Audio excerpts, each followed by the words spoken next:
नमस्कार, KP news के bulletin में आपका स्वागत है। मैं हिना शेख आपके साथ। आइए सबसे पहले देखते हैं मुख्य समाचार। औराद तालुका में मादिगा दंडोरा समाज के लोगों ने पर्यटक प्रवासी मंदिर में प्रेस कॉन्फ्रेंस की आयोजित।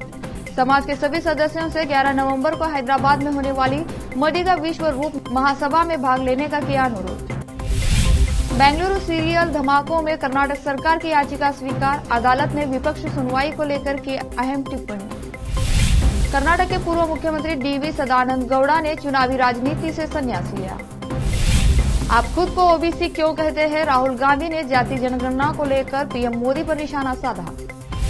कांग्रेस के झूठ के गुब्बारे की हवा निकल गई है, मध्य प्रदेश के सतना रैली में बोले प्रधानमंत्री मोदी। महुआ मोइत्रा के घूसकांड केस पर एथिक्स कमेटी की बैठक आज।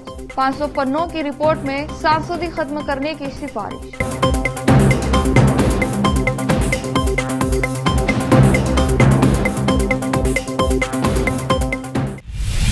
अब समाचार विस्तार से। विधानसभा परिषद पूर्व सदस्य विजय सिंह ने आज बसवा कल्याण तालुका के गौर गांव में सरकारी प्राथमिक विद्यालय और उच्च विद्यालय का दौरा किया। स्कूल परिसर की साफ सफाई, बच्चों की उपस्थिति, दोपहर का खाना और स्कूल में बच्चों के साथ पढ़ाई की जांच की और उन्होंने शिक्षकों को ध्यान देने का निर्देश दिया। इस अवसर पर कांग्रेस पार्टी के नेता ओम प्रकाश पाटिल, बसवराज बिरादार, जयदीप तेलंग, जेरेपा मैत्रे, चेतन मैत्रे, महादेव, रवि धनुरे और कई अन्य उपस्थित थे।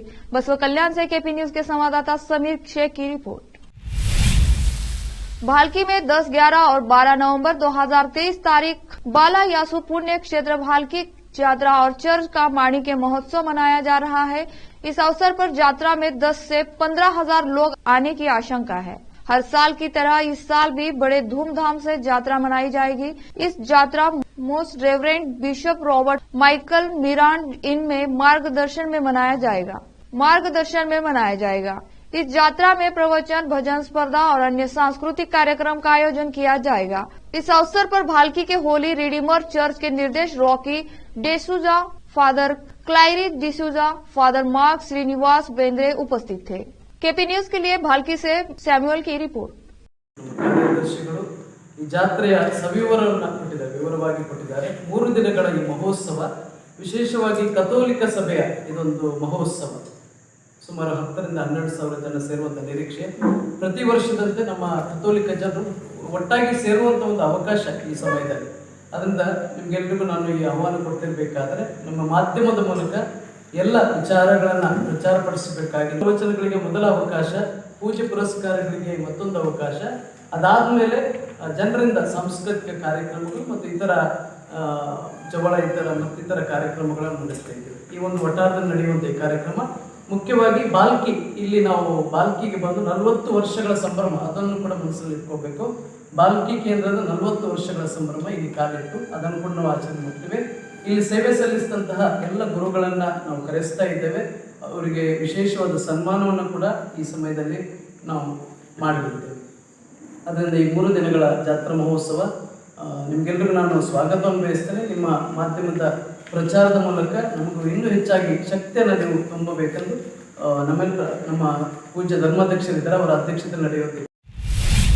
बीदर जिला के औरादी तालुका में मादिगा दंडोरा समाज के लोगों ने पर्यटक प्रवासी मंदिर में प्रेस कॉन्फ्रेंस की, जिसमें जिला मदिगा दंडोरा संघर्ष समिति ने जिले के मदिगा दंडोरा समाज के सभी सदस्यों से 11 नवंबर 2023 को हैदराबाद में होने वाली मदिगा विश्व रूप महासभा में भाग लेने का अनुरोध किया।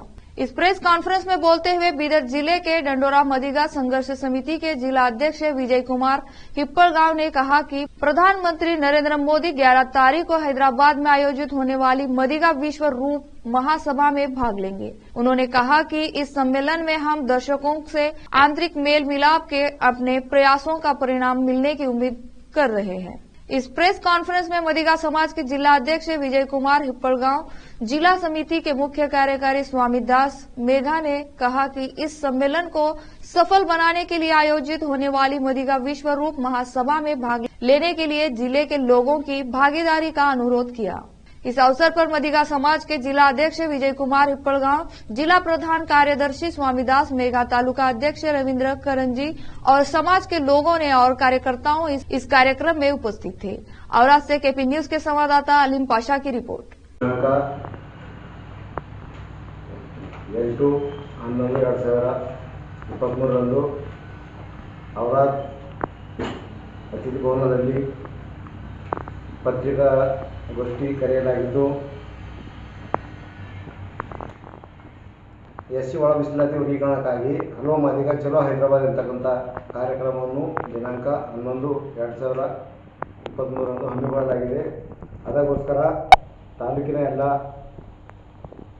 ದಲಿತ ಬಾಂಧವರು, ಸಂಘಟಕರು, ಸಮಾಜ ಬಾಂಧವರು ಎಲ್ಲರೂ 11 ತಾರೀಕಿಗೆ ಹೈದರಾಬಾದ್ ಚಲೋ ಕಾರ್ಯಕ್ರಮವನ್ನು ಯಶಸ್ವಿಯಾಗಿ ನಡೆಸಿಕೊಡ್ಬೇಕಂತ ಹೇಳಿ ಇವತ್ತಿನ ಪತ್ರಿಕಾಗೋಷ್ಠಿ ಮಾಡ್ತಾ ಇದ್ದೇವೆ. ಪತ್ರಿಕಾಗೋಷ್ಠಿಗೆ ಬಂದಂಥ ಎಲ್ಲ ನಮ್ಮ ಪತ್ರಕರ್ತ ಬಂಧುಗಳಿಗೆ, ಮೀಡಿಯಾದವರಿಗೆ ಧನ್ಯವಾದಗಳನ್ನು ಕೊಡ್ತೇನೆ. ಮಾದಿಗ ದಂಡೋರ ಮಾದಿಗ ಮೀಸಲಾತಿ ಹೋರಾಟ ಸಮಿತಿ ವತಿಯಿಂದ ನಮ್ಮ ರಾಷ್ಟ್ರೀಯ ಅಧ್ಯಕ್ಷರಾದ ಮಂದಕೃಷ್ಣ ಮಾದಿಗಾರ ನಾಯಕತ್ವದಲ್ಲಿ ನವೆಂಬರ್ 11ರಂದು ಎಸ್ಸಿ ಒಳ ಮೀಸಲಾತಿ ವರ್ಗೀಕರಣ ಒಂದು ದೊಡ್ಡ ಸಮಾವೇಶ, ಹಲೋ ಮಾದಿಗ ಚಲೋ ಹೈದರಾಬಾದ್ ಮಾದಿಗರ ವಿಶ್ವರೂಪ ಮಹಾಸಭೆ ಒಂದು ದೊಡ್ಡ ಸಮಾವೇಶ ಹಮ್ಮಿಕೊಂಡಿದ್ದಾರೆ. ಎಸ್ಸಿ ಒಳ ಮೀಸಲಾತಿ ವರ್ಗೀಕರಣದ ಪ್ರಮುಖ ಉದ್ದೇಶ ಏನಪ್ಪ ಅಂದರೆ, ನಮ್ಮ ಜಾತಿಯಲ್ಲಿ ಎಸ್ಸಿಯಲ್ಲಿ ಬರುವಂಥ 101 ಜಾತಿಯ ಎಲ್ಲ ಕಟ್ಟ ಕಡೆ ಮೂಲೆಯಲ್ಲಿ ಇರ್ತಕ್ಕಂಥ ಸಮುದಾಯಗಳಿಗೆ ಮೀಸಲಾತಿ, ಅದರ ಒಂದು ಪ್ರತ್ಯೇಕ ನ್ಯಾಯ, ಪ್ರತ್ಯೇಕ ಸ್ಥಾನ ಸಿಗಬೇಕು ಅನ್ನುವಂಥದ್ದೇ ನಮ್ಮ ರಾಷ್ಟ್ರೀಯ ಅಧ್ಯಕ್ಷರಾದ ಮಂದಕೃಷ್ಣ ಮಾದಿಗ ಅವರ ಆಸೆ ಇದೆ. ಅದರಂತೆ ಈ ನವೆಂಬರ್ 11ರಂದು ಈಗಾಗಲೇ ಮಂದಕೃಷ್ಣ ಮಾದಿಗ ಅವರು ಸುಮಾರು ದಿವಸಗಳಿಂದ ಗದ್ವಾಲ್ ಜಿಲ್ಲೆ ಅಲಂಪುರ್ ಗ್ರಾಮದಿಂದ ಈಗಾಗಲೇ ಪಾದಯಾತ್ರೆ ಹಮ್ಮಿಕೊಂಡಿದ್ದಾರೆ. ಈ 1-2 ದಿವಸದಲ್ಲಿ ಅವರು ಹೈದರಾಬಾದ್ ಬಂದು ತಲುಪ್ತಾರೆ. ಅವರ ಕಾಲು ಎರಡು ಸಲ ಕಾಲು ಮುರಿದಿದೆ, ಕಾಲಲ್ಲಿ ರಾಡ್ ಇದೆ, ಇಂಪ್ಲಿಮೆಂಟ್ಸ್ ಇದೆ.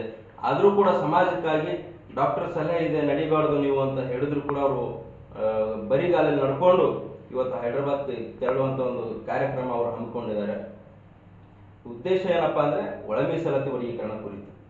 ಅದನ್ನೆಲ್ಲ ನಾವು ನೋಡಿ ಬೀದರ್ ಜಿಲ್ಲೆಯ ಜನರು, ಮಾದಿಗರು, ಸಂಬಂಧಪಟ್ಟ उपजातिಯ 101 ಜಾತಿಯ ಎಲ್ಲ ನಮ್ಮ सुप्रीम कोर्ट ने कहा कि किसी आपराधिक मामले में निष्पक्ष सुनवाई का मतलब किसी एक पक्ष के लिए निष्पक्ष होना नहीं होना चाहिए।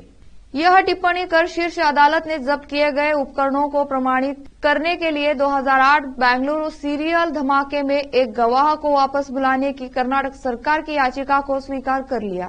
जस्टिस विक्रम नाथ और जस्टिस राजेश बिंदल की पीठ ने कहा कि निष्पक्ष सुनवाई का उद्देश्य यह है कि कोई दोषी छूट न जाए और किसी निर्दोष को सजा न मिले। पीठ ने हाईकोर्ट और ट्रायल कोर्ट के आदेशों को खारिज कर दिया, जिसमें एक गवाह, एक कृष्णा, सहायक सरकारी परीक्षक CFSL को वापस बुलाने की याचिका खारिज कर दी थी। अभियोजन पक्ष के इस गवाह को भारतीय साक्ष्य अधिनियम की धारा 65B के तहत जब्त किए गए इलेक्ट्रॉनिक उपकरणों से संबंधित एक प्रमाण पत्र पेश करने के लिए वापस बुलाने की मांग की गई थी।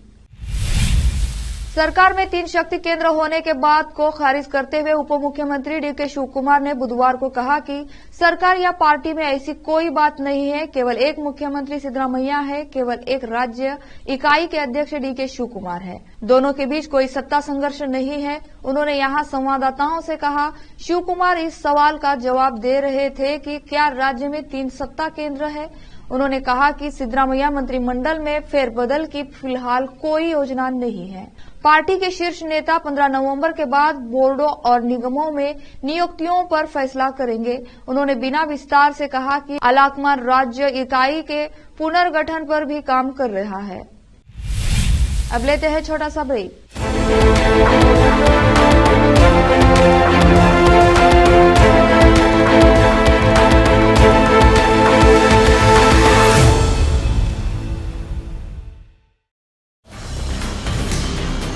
हिंदुस्तान के हर कोने में हम हैं मौजूद। 24 घंटे हालात पर गहरी नजर,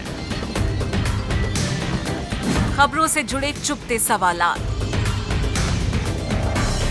और आपको दिखाता है धार्मिक, सामाजिक, राजनीतिक,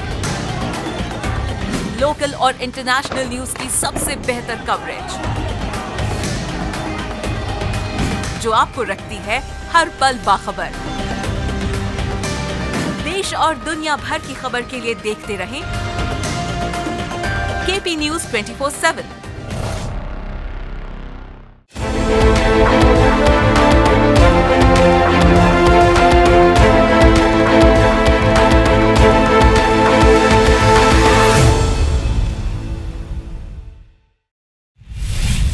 ब्रेक के बाद आपका स्वागत है। पूर्व मुख्यमंत्री और सांसद DV सदानंद गौड़ा ने कहा कि उन्होंने चुनावी राजनीति से दूर रहने का फैसला किया है। बुधवार को हासन में पत्रकारों से बात करते हुए उन्होंने कहा, पार्टी ने इतने सालों में मुझे सब कुछ दिया है। BS येडियुरप्पा के बाद मैं वह व्यक्ति हूं जिसने सबसे अधिक सत्ता का आनंद लिया है। उन्होंने कहा, मैंने 10 साल विधायक, 20 साल सांसद, 1 साल मुख्यमंत्री और 7 साल केंद्रीय मंत्री के रूप में काम किया है। इसके अलावा मैंने पार्टी के प्रदेश अध्यक्ष, विपक्षी नेता और अन्य के रूप में भी काम किया है। बेंगलुरु उत्तर से लोकसभा सदस्यों पूर्व केंद्रीय मंत्री की इस घोषणा को आगामी लोकसभा चुनाव से पहले महत्वपूर्ण माना जा रहा है। उनसे पूछा गया कि क्या वह फिर एक बार प्रदेश भाजपा के अध्यक्ष होंगे, तो गौड़ा ने कहा, मैंने चुनावी राजनीति से संन्यास लेने का फैसला किया है। 30 वर्षों तक मेरी पार्टी ने मुझे सब कुछ दिया है। BS येडियुरप्पा के बाद मैं पार्टी में सबसे बड़ा लाभार्थी रहा हूं। कर्नाटक के समाज कल्याण मंत्री SC महादेवप्पा का एक कथित वीडियो सोशल मीडिया पर सामने आया है, जिसमें उनका एक सुरक्षाकर्मी उन्हें जूते पहनाने में मदद करता दिख रहा है। सूत्रों के मुताबिक यह घटना मंत्री के यहां एक छात्रावास के निरीक्षण के दौरान हुई, जब महादेवप्पा छात्रावास की रसोई से बाहर आ रहे थे, जहां वह बिना जूते गए थे। उसी दौरान उनके सुरक्षाकर्मी ने उन्हें जूते पहनने में मदद की। वीडियो में महादेवप्पा इस दौरान अपने आसपास के लोगों के साथ बातचीत करते दिखे। महादेवप्पा ने इस घटना को विवाद का रूप दिए जाने को दुर्भाग्यपूर्ण बताते हुए कहा कि वह हर व्यक्ति की प्रतिष्ठा का सम्मान करते हैं और किसी से जूते पहनने में मदद लेकर श्रेष्ठता प्रदर्शित करने का उनका कोई इरादा नहीं है। BRS अध्यक्ष और तेलंगाना के मुख्यमंत्री के चंद्रशेखर राव ने 30 नवंबर को होने वाले विधानसभा चुनाव के लिए गुरुवार को सिद्दीपेट जिले में अपने गजवेल विधानसभा क्षेत्र से नामांकन दाखिल किया। हेलीकॉप्टर से गजवेल पहुंच राव ने रिटर्निंग ऑफिस को अपना नामांकन सौंपा। राव इससे पहले 2 बार रिटर्निंग ऑफिसर को अपना नामांकन सौंपा। राव इससे पहले 2 बार गजवेल से जीत चुके हैं। BRS नेता KT रामाराव ने कहा कि उनकी पार्टी किसी की बी टीम नहीं है, बल्कि तेलंगाना के लोगों की ये टीम है। सत्तारूढ़ BRS को भाजपा की बी टीम बताने वाली कांग्रेस नेता राहुल गांधी की टिप्पणी पर पलटवार करते हुए उन्होंने कहा कि स्थानीय निकाय चुनाव में भी भगवा पार्टी के साथ उनका कोई गठबंधन नहीं है। सरकार में कथित भ्रष्टाचार पर विपक्षी दलों की टिप्पणियों के बारे में बात करते हुए उन्होंने पूछा कि केंद्र को कोई कार्रवाई करने से किसने रोका है।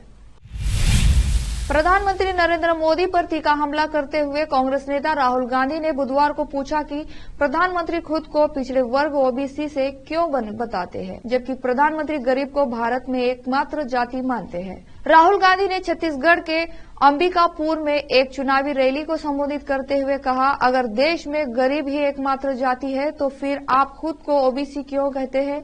PM मोदी हर भाषण में कहते हैं मैं OBC हूं, लेकिन जब मैं जाति जनगणना के बारे में बात करता हूं तो वे कहते हैं कि भारत में कोई जाति नहीं है, भारत में केवल एक ही जाति है, वो है गरीब। उन्होंने आगे कहा कि PM मोदी द्वारा किए गए सभी वादे, चाहे वो काले धन पर हो, नोटबंदी पर हो या पहले रद्द किए गए कृषि कानूनों पर हो, या तो झूठे थे या लोगों तक कभी नहीं पहुंचाए गए।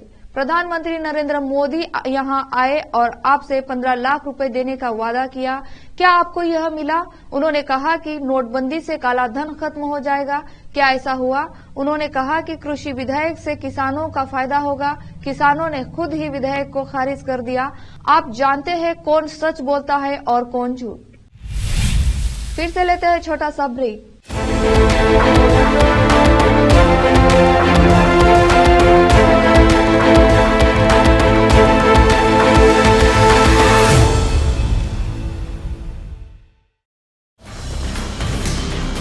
हिंदुस्तान के हर कोने में हम हैं मौजूद। 24 घंटे हालात पर गहरी नजर, खबरों से जुड़े चुपते सवालात, और आपको दिखाता है धार्मिक, सामाजिक, राजनीतिक, लोकल और इंटरनेशनल न्यूज की सबसे बेहतर कवरेज, जो आपको रखती है हर पल बाखबर। देश और दुनिया भर की खबर के लिए देखते रहें केपी न्यूज 24/7।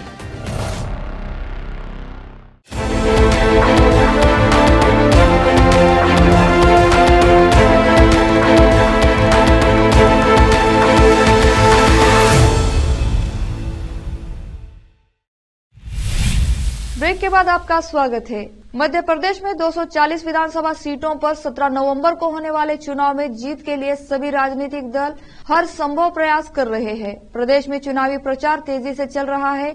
इसी कड़ी में आज प्रधानमंत्री नरेंद्र मोदी 3 अलग अलग जिलों में चुनावी रैली को संबोधित करने वाले हैं। पीएम मोदी सबसे आज सतना, छतरपुर और नीमच में प्रचार करेंगे। पीएम मोदी सबसे पहले सतना जाएंगे और फिर छतरपुर में रैली को संबोधित करेंगे। इसके बाद सबसे आखिर में पीएम मोदी नीमच जाएंगे। पीएम मोदी मध्य प्रदेश के दौरे के बाद राजस्थान भी जाएंगे। बता दें कि बीते बुधवार को प्रधानमंत्री नरेंद्र मोदी गुना, मुरैया और दमोह में रैलियों को संबोधित किया था। इस दौरान पीएम मोदी ने कांग्रेस पर जमकर निशाना साधा था। वहीं सीएम नीतीश कुमार के बयान पर भी कड़ा प्रहार किया था। पीएम मोदी ने हजारों की संख्या में आई भीड़ से कई वादों को पूरा करने की गारंटी भी दी थी। पीएम मोदी इन दिनों ताबड़तोड़ रैली करने में जुटे हुए हैं। टीएमसी सांसद महुआ मोइत्रा रिश्वत लेकर संसद में सवाल पूछने के आरोपों में घिरी है। कारोबारी दर्शन हीरानंदानी से महंगे तोहफे लेकर संसद में सवाल पूछने का आरोप महुआ मोइत्रा पर लगा है।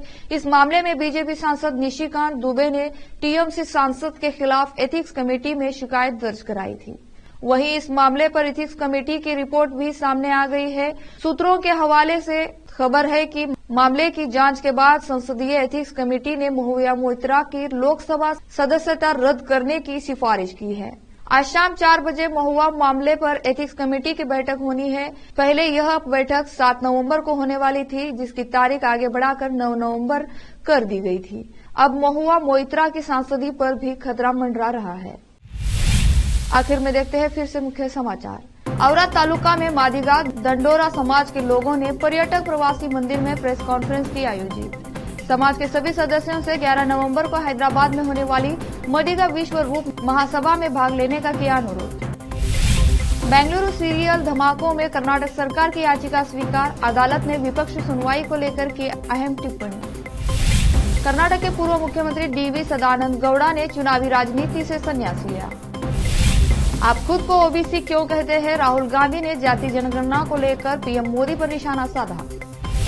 कांग्रेस के झूठ के गुब्बारे की हवा निकल गई है। मध्य प्रदेश के सतना रैली में बोले प्रधानमंत्री मोदी। महुआ मोइत्रा के घूसकांड केस पर एथिक्स कमेटी की बैठक आज। 500 पन्नों की रिपोर्ट में सांसदी खत्म करने की सिफारिश।